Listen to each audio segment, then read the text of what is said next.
Okay, video of the current DCS-World cockpit setup.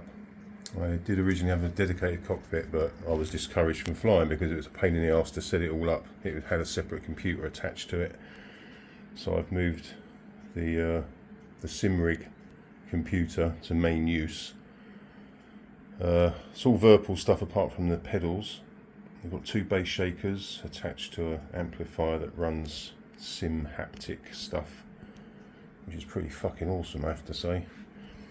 I was using Andre's software, but this sim haptic stuff is far superior. Right, I don't know what you call these control panels. A lever control panel, I think that's a number 2. Then there's a Sharker panel, and then there's a control panel number 1, control panel number 1, another control panel 2, and then the Mongoose throttle, Warbird grip with a Mongoose base, and what are they made by? Thrustmaster pendulum rudder pedals. And that's the template for the various Virpil control panels, which I'm converting into knee pad images, so I'll be able to refer to my controls while I'm actually in game flying in the cockpit without having to take my headset off and look at it physically on pieces of paper. Yeah, that's it. Get a distance shot. All of the Virpil stuff is on quick mount desk mounts. The only one I really need to remove for when I want to use the computer for daily use is the stick and that number 1 panel, which just stick them on the floor. And this setup one here, I just shift it to the right to get it out of the way on the table. I have to say the Virpil stuff really is top notch.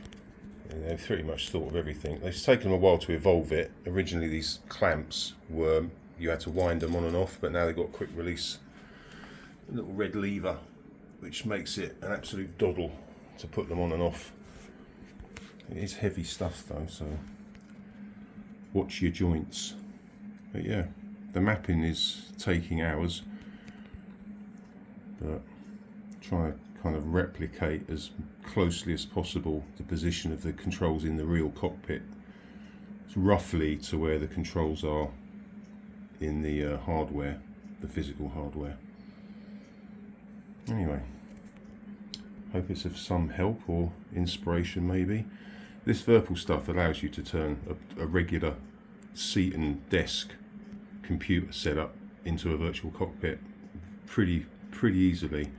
The stuff ain't cheap, but the quality of it is second to none. It really is top-notch stuff. So, what's that saying? Buy cheap, buy twice.